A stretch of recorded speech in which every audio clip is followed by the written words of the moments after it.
夏天该吃什么？夏天当然该吃西瓜，尤其是台湾的西瓜，那品质非常的好。以前总觉得在餐厅吃饭，最后吃的西瓜，味道不好。现在连餐厅最后送的水果都甜得不得了，可想而知自己在家里面买个西瓜有多么好吃。但是有些人说西瓜太凉了，吃了以后对身体不好，这时候怎么办呢？没关系，西瓜红色的果肉，我不怕凉，都给我吃。让你来吃西瓜绿色的皮，你说我欺负你？没有哦，今天就要用西瓜皮来做料理。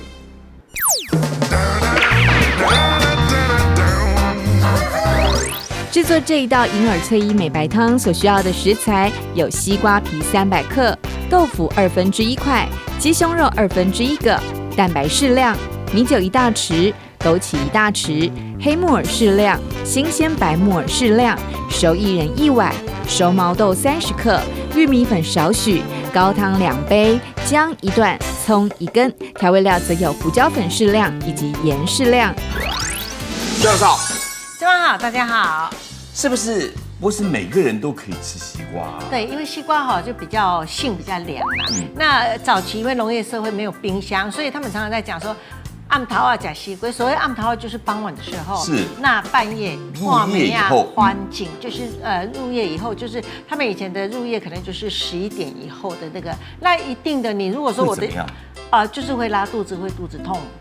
会肚子痛。那这个就是西瓜不干净。那另外就是年纪太大的，或者是小孩子很小的，你也不要让他在晚上吃西瓜，因为下午的时候氧气比较足那如果是那些比较怕冷的人，就是实际他体质比较偏阴，那你就让他就是在中午的时候吃。那西瓜其实是一个消暑一个很好的一个食材，很好啊。尤其是如果说你有一点点中暑有一点点发烧，你可以喝这个西瓜栗皮的地方，就是煮水或者是打果汁让它喝下去。我们一般就是我如果全部用栗皮的打起来果汁，你一定觉得不好吃，因为不甜嘛。那我就可以就是一点点的红，但是我记得要把绿的地方一定要加进去。你的意思是说，像这样子还保留部分的红，是，然后呢，只是把外表的皮去掉了以后。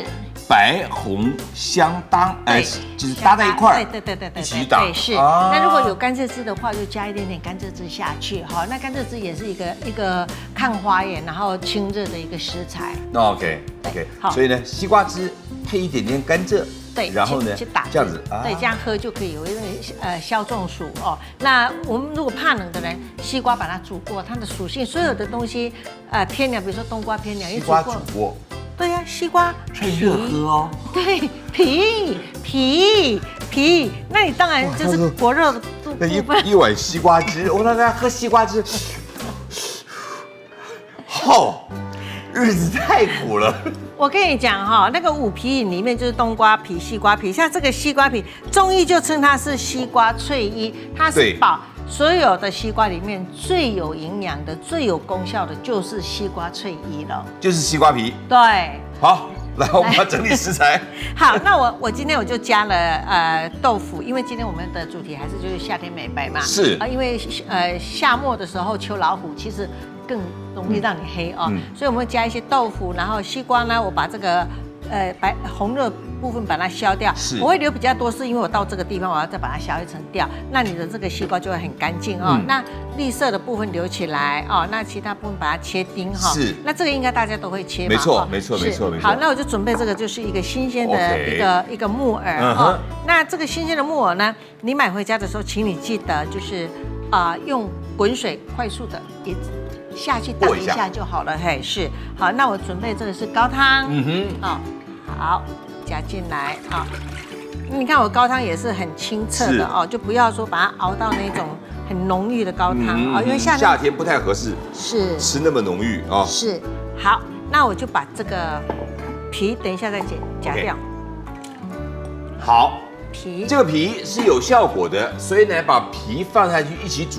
是，不要把它弄得太小块，因为呢未来不吃，所以呢太小块不好往外夹。是 ，OK， 是，还有这个就是西瓜丁好，因为我今天是跟这是西瓜那个红色跟皮中间我们讲的那个白色那个部分哦。是啊，如果你要腌的话，你就是这样子切薄一点去腌。那因为我们今天我跟豆腐煮在一起，所以我需要它的是一个比较软的一个程度，所以我现在就丢下去煮。OK， 提刀煮。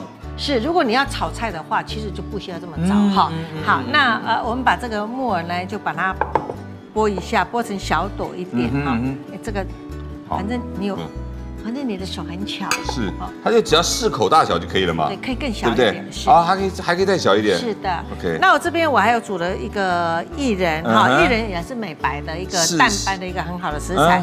那我自己呢，要不要加就看你开心哈，就加一点点茯苓下去。那茯苓就是有，因为你很热的时候你就想发脾气啊，那就它有一个安神的效果。但是你不加也可以，像我在家里我就想到家里刚好有茯苓就加进去，没有茯苓我只要美白，那我就直接加薏仁就好了哈。所以这个可加可不加，因为你不喜欢它的口感。哦，没有，我们就不加。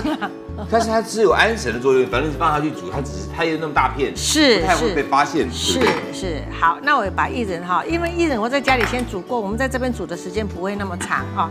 好，这个时候我们都把它加进去喽哈。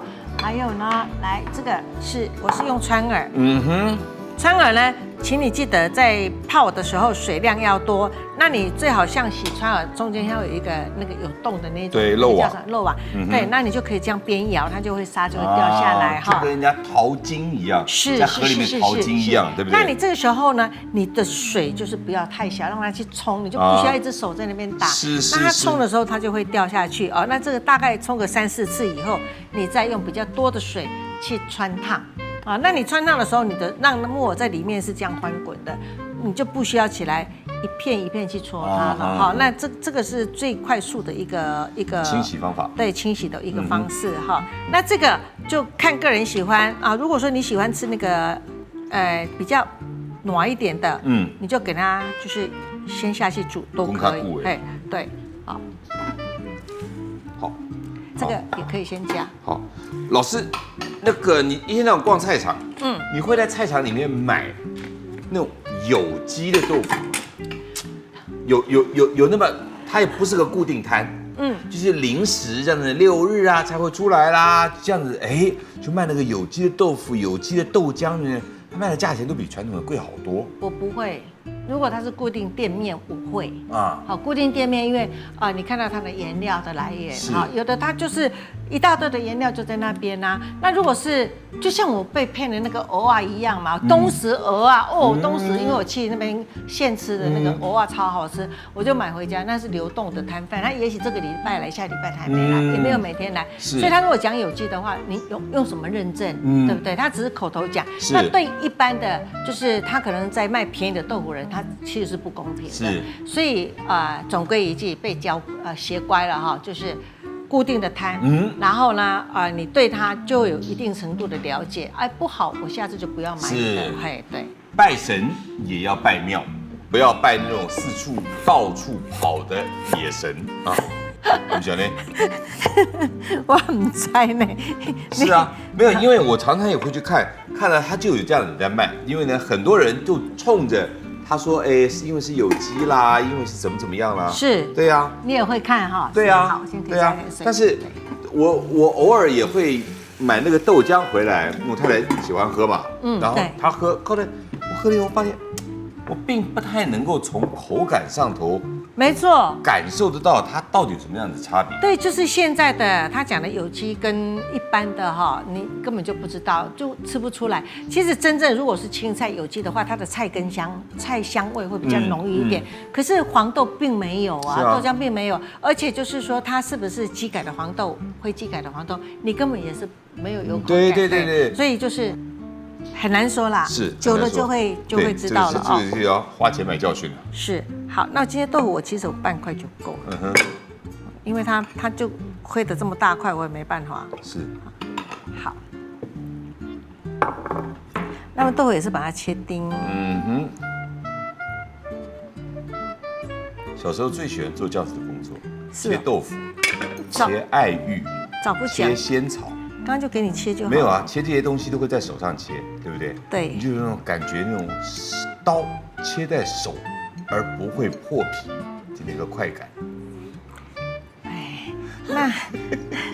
你不要给我压力，还好今天我们这个刀子不是那个刚磨过的。磨过了，刚才磨过。我跟你讲了，老皮比较耐。好了，你看还好，那个5秒还好哦。好，我们把这些就先切起来哈，然后再来切肉哦。那这个呢，我们就给它细一点。好，那我这一道煮起来会有一点点像根，可是完全没有勾芡，为什么会像根呢？其实就是那个黑白木耳。哦，是。所以你借由黑白木耳自己释放出来那样子的那种植物性的胶原蛋白，行不行？是。其实那种植物性的蛋白质啊，如果说我们有搭配一些油脂的话，其实它也会吸收得很好。那第一个就是它比较不会有怕一些油脂摄取太多会胖。那每次我把它煮到熊熊的时候，我女儿都说：“妈妈，我不要吃熊熊的。”我就说没办法，我就是要煮熊熊，就这样子。因为有些人还是会怕，有些人他喜欢吃脆口的，因为他就觉得那个熊熊的有一点点干干。但是那个新鲜的哈，你煮起来它就比较容易会快速的。可是我们刻意的就是要把那个熊熊的效果给它让它煮出来啊。对，如果说你没有煮出来，它到肚子里面还是会还是会熊。可是如果说它还是会合成。可是如果说你的消化很不好的话，就有可能就是会浪费掉。好，那你女儿后来她不吃怎么办？你就她就吃莲子啊，我就把它跟莲子煮在一起。还是一样不敢吃那个熊熊嘛？那她喝汤啊。所以。可你汤里不是已经开始对呀。对呀。是啊。你要劝她啊。好，我这个皮呢，我就不要下去了，我就把它拿起来哈，就煮这个油脂就好了。等一下可以捞掉。我们现在鸡胸肉切成丁，对不对？是，鸡胸肉就很容易会干涩哈，所以呢，我会给它上一点点的味道，跟一点点的，无论是太白粉也好，或者是薏米粉也好啦。那如果我们是在减肥的人，就你不上也 OK。哦。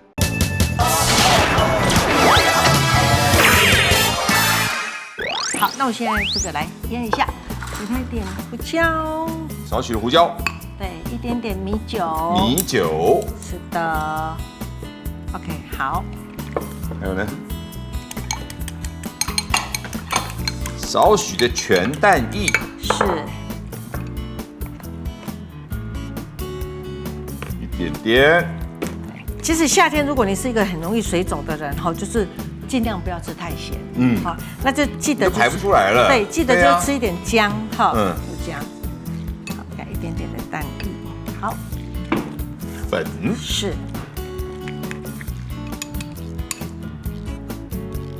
一点点的玉米粉，好，够了，就是让它的表皮稍微的有一层糊在，对，是的，好，那我可以给它一点油吗？好。待会儿下锅化得开，是不会变成是一堆的鸡肉丁。好了，好 ，OK， 好，那我们来看一下哈，这里面呢，我最主要的就是我的这个，这是西瓜，对不对？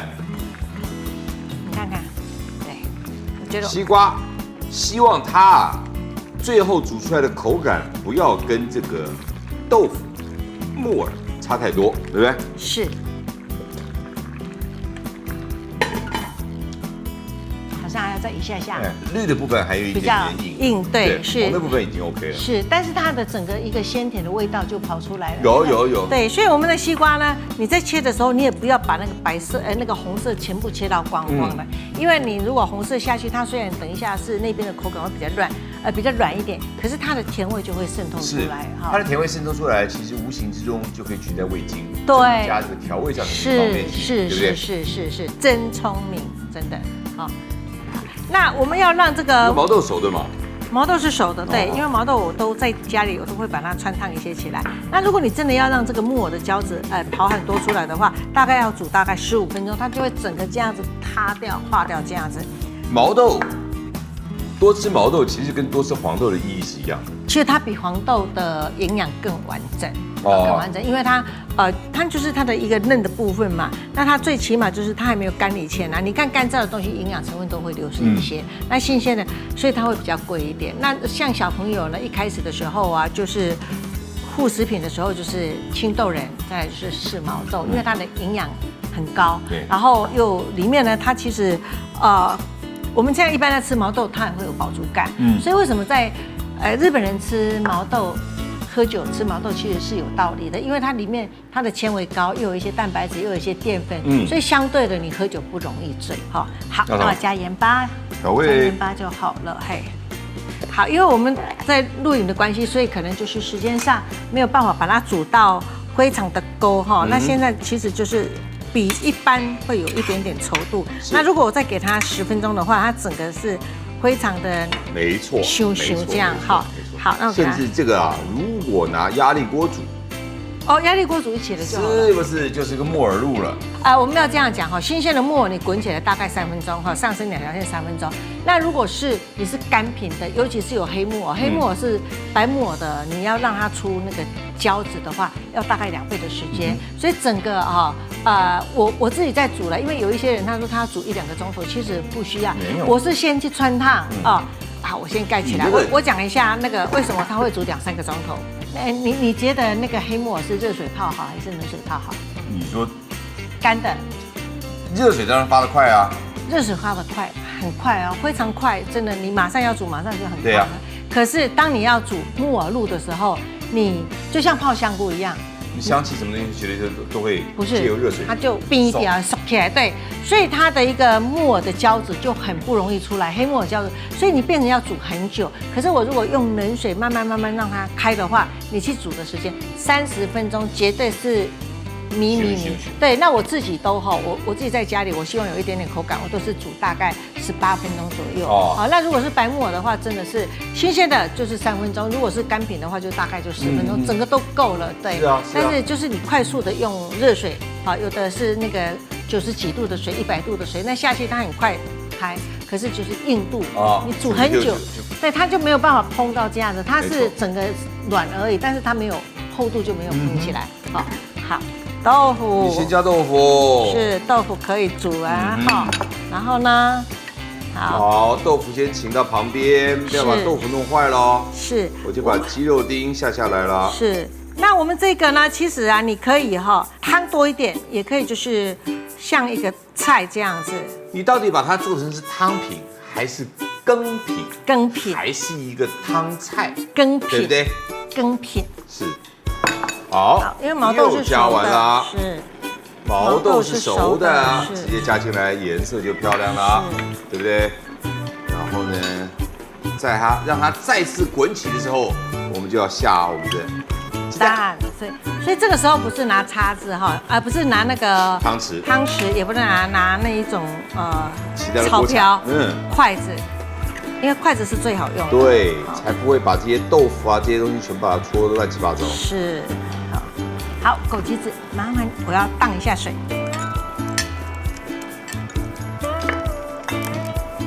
好，这一定要记得，就是要荡一下水，偷懒不准哦。是。好，这只要滚起来，我们的鸡胸肉熟了。这个时候呢，蛋花就可以飘下去。是。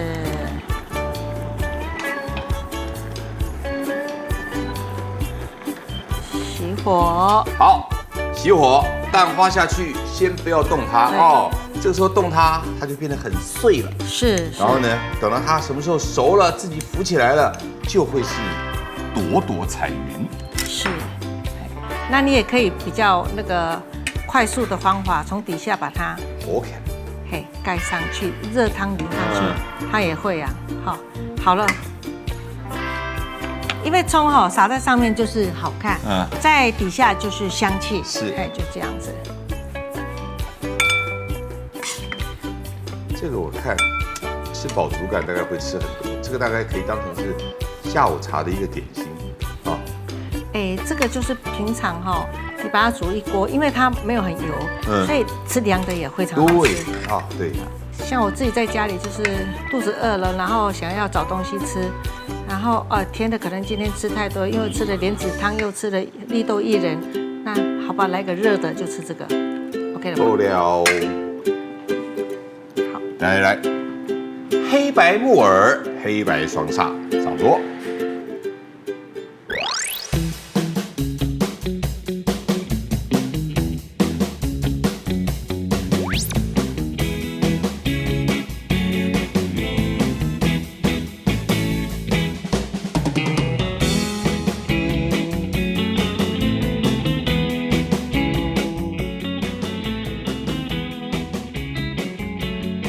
银耳翠衣美白汤的制作大纲：首先，我们将西瓜绿皮的部分取下来，西瓜白色果肉的部分切小丁状，黑白木耳汆烫之后撕成小块，豆腐切成小丁，葱切成葱末，枸杞用水漂洗一下，鸡胸肉切成小丁，放入容器当中，加入胡椒粉、酒、盐，少许的蛋液拌匀，再放入玉米粉，还有油抓腌一下备用。接着起锅，放入高汤、西瓜皮、西瓜丁、熟薏仁、黑木耳、白木耳、姜，还有水滚煮10分钟。我们将西瓜皮取出来之后，再放入盐、豆腐丁、鸡肉丁、毛豆煮滚。起锅之前加入枸杞以及蛋液，熄火之后静置一下，盛入碗中，撒上葱花，就可以完成今天这一道银耳翠衣美白汤。既然是一个羹汤，我就先来喝喝看它的味道。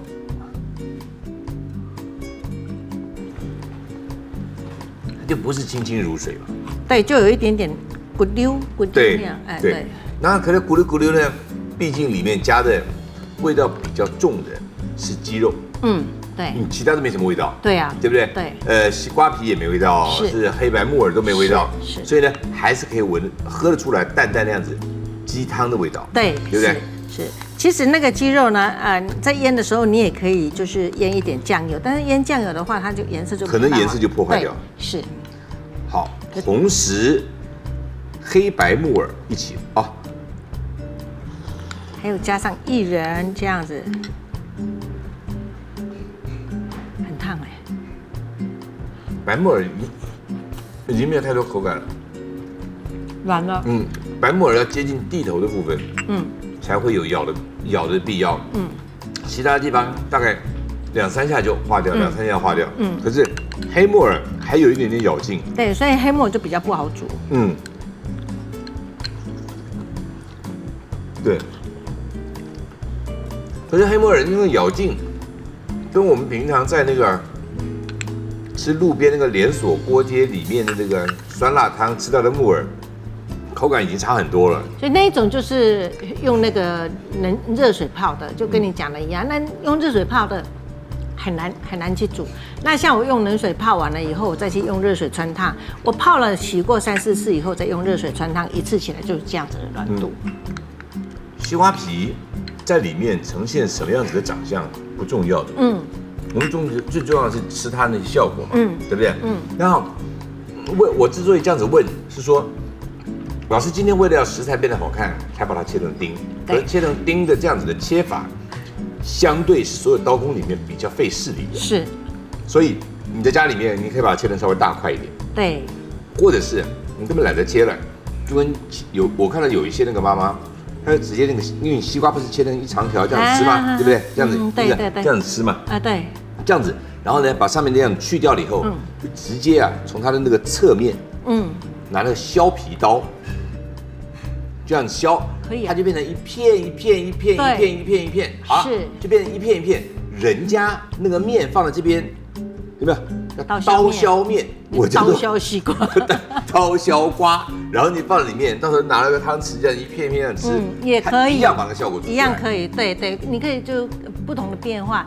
哎，你这样子讲啊，那个灵感来了，你其实可以做西瓜面啊，就是真的，哎，做凉拌的时候就很像面，没错，它就跟那个大薄片一样，这样的感觉，对不对？是，对。所以主要告诉大家。废物也可以再利用，一般西瓜皮，你看吃完了那个红色的瓜肉，剩下那个瓜皮，如果想要当成厨余处理，也是很费事。是。可是现在我们就连绿色的那个部分都煮到最后才拿去丢，充分利用，下次知道该怎么吃喽。